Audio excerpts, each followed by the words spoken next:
3వ తరగతి 4వ తరగతి 10th క్లాస్ అవ్వాలి, అది అడ్డం, అది పెద్ద అడ్డం అనమాట. ఈ తల్లి బెంగ.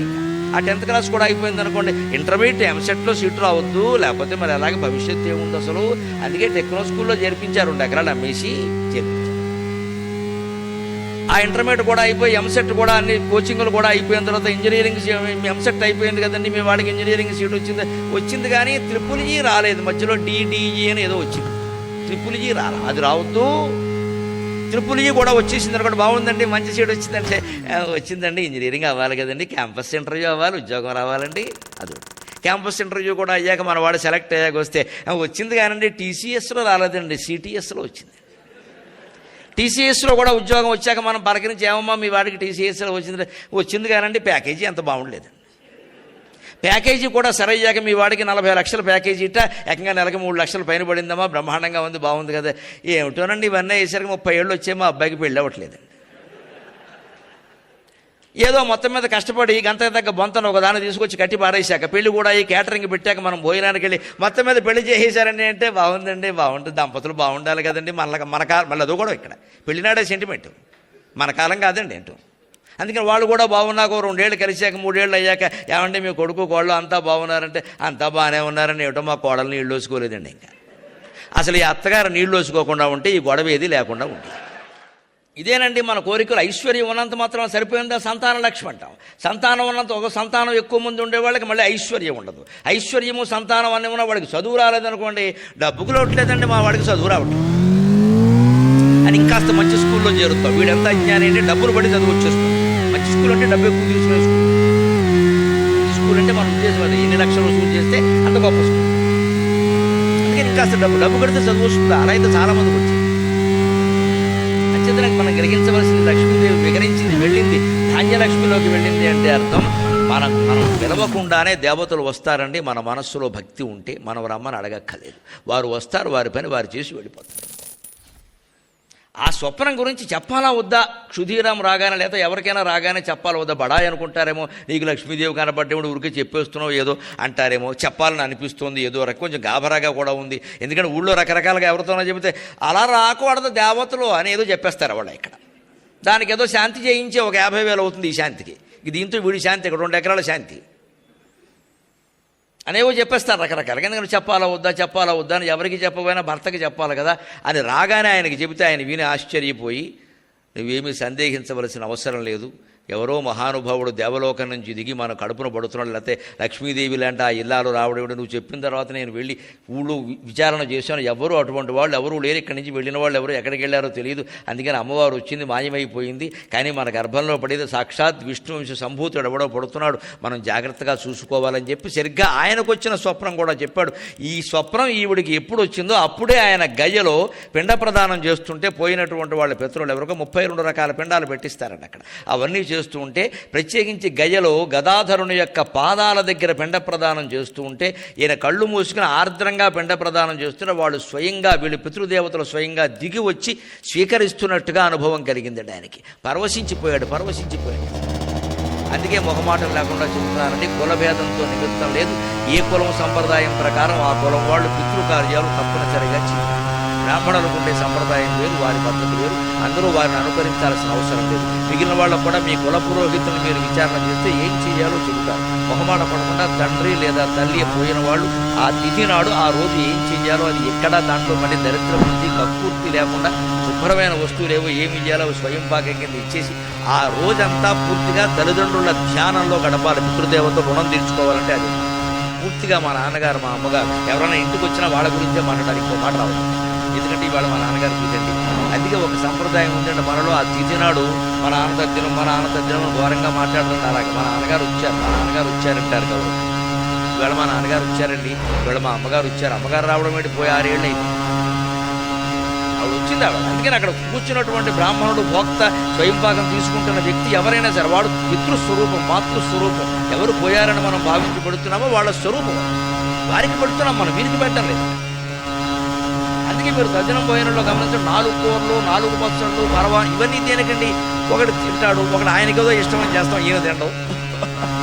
ఈయనకి ఇది ఇష్టమో కాదు అని 4 రకాలు చేస్తే ఏదో ఓటు కాకపోతే ఓటేనని తింటారు. అక్కడ స్పష్టంగా ఒక మాట ఉంటుందండి, బాబు వడ్డించిన పదార్థాల్లో మీకు ఇష్టమైనవి స్వీకరించి ఇష్టం లేనివి పరిచయించి మమ్మల్ని మా పితృదేవతల్ని ధరింపజేయవలసిందిగా ప్రార్థన. వశిష్ఠ వామదేవులు లాంటి వాళ్ళు మాకు లభించారు అని దండం పెడుతూ మాట్లాడతామండి అక్కడ భోజనం పెట్టి. వశిష్ఠ వామదేవులు లాంటి వాళ్ళు మాకు లభించారు భోక్తలుగా, మీ ఇందులో మీకు ఇష్టమైనవి తినండి, మేమేం బలవంతం పెట్టట్లా, వదిలేయడం తప్పు అనకూడదని వాళ్ళు వదిలేస్తారు, అది వేరే విషయం. వాళ్ళకి ఇష్టం లేకపోతే ఎలా తింటారు? నీకు ఇష్టమైనవి త్యజించి ఇష్టం లేనివి త్యజించి ఇష్టం ఉన్నవి స్వీకరించి మమ్మల్ని మా పితృదేవతల్ని తరింపజేయే ప్రార్థన. అంటే పోయినటువంటి తల్లి కానీ తండ్రి కానీ అక్కడికి వచ్చి తింటున్నారనే భావం లేకపోతే ఇలా చేస్తామండి మనం. చివరికి అశుభానికి కాదండి శుభానికైనా ఇంతే. పెళ్లిలో మీరు గమనించండి, 60 ఏళ్ల మావగారు 20 ఏళ్ల అల్లుడు కాళ్ళు కడగడం పెట్టండి, అర్థం లేని వ్యవహారం, ఆయుక్షేణం కాదు. మామూలుగా ఎప్పుడైనా మావగారు అల్లుడికి దండం పెడతాడా? తప్పు కాదు. అక్కడ మాత్రం కాళ్ళు అడుగుతారండి ఖచ్చితంగా. అక్కడ ఏమంటారంటే లక్ష్మీనారాయణ స్వరూపస్య బ్రాహ్మణస్య అంటారండి. అతన్ని లక్ష్మీనారాయణ స్వరూపంగా భావిస్తున్నాం, మన అమ్మాయిని మనం లక్ష్మీదేవిగా భావించి కాళ్ళు కడుగుతున్నాం. కానీ సముద్రుడంత గొప్పవాళ్ళమై జనక మహారాజు అంత గొప్పవాళ్ళమై మనం కాళ్ళు కడుగుతున్నాం. కానీ కేవలం ఏదో సాఫ్ట్వేర్ ఇంజనీర్ని కాళ్ళు కడగట్లేదండి. వాళ్ళకైతే కాళ్ళు కడగక్కల, బూట్లు ఉంటాయి, బాగానే ఉంటాయి కాళ్ళు. అసలు విప్పితేగావి మనం కడగడానికి.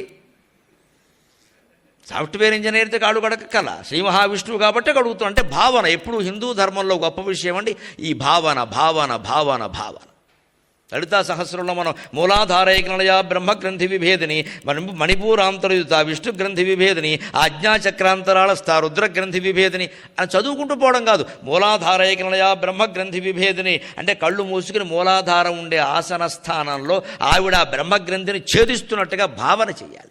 ఇమేజినేషన్, భావన చేయాలి. అంటే సావకాశంగా చదవాలి. అంటే 10 సార్లు చదవడం, 20 సార్లు చదవడం, పూర్తి చేయడం, ఈ నియమాలు పెట్టుకోకూడదు. ఇదేమి గిన్నీస్ బుక్ రికార్డు కాదు.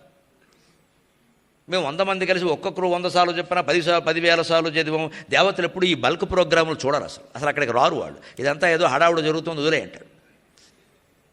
అంతకంటే ఎవడో అది పట్టుకుని ఒక్కొక్క మాట వాడికి ఒళ్ళు గగురు పొడిచేలా చేసేస్తుంది.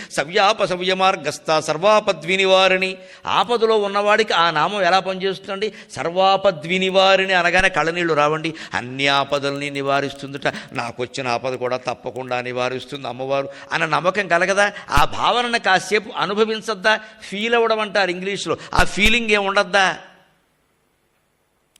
ఫీలింగ్ అంటే ఇదేనండి, చదువుతూ ఫీలింగ్ అంటే ఇదే. ఎంతసేపు ఊరికే చదివేసేసి సరిగ్గా చదివామా లేదా, పెద్దవాళ్ళని కూర్చోబెట్టాం, శుక్రవారం చదివామా లేదా, స్నానం చేసి చదివి, ఇవన్నీ లెక్కలు రాసుకుంటారా? దేవతల పనే లేదా? నువ్వు ఏ చీర కట్టుకున్నావో, స్నానం ఎన్నిసార్లు చేసావో, పక్కన ఎవరున్నారో, దేవాలయంలో చదివావో, బస్టాండ్లో చదివి, ఇవన్నీ పెద్ద విషయాలా?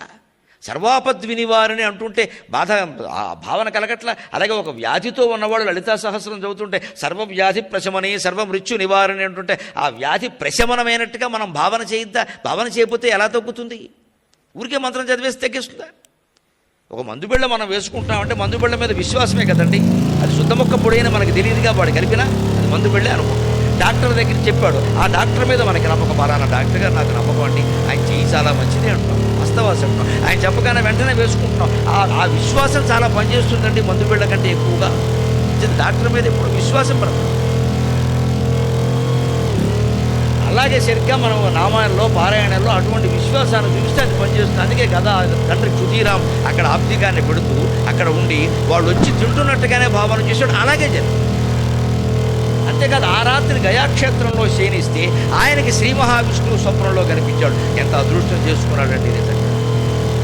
మామూలుగా కాదు, కనిపించి నీ కడుపున పుట్టబోతున్నానయా ధర్మాన్ని ఉద్ధరించడానికి, పిల్లాన్ని జాగ్రత్తగా పెంచి, నువ్వు పేదవాడివేనా జాగ్రత్తగా పెంచి, సత్యానికి కట్టుబడ్డావని నీ కడుపున పుడుతున్నానయా.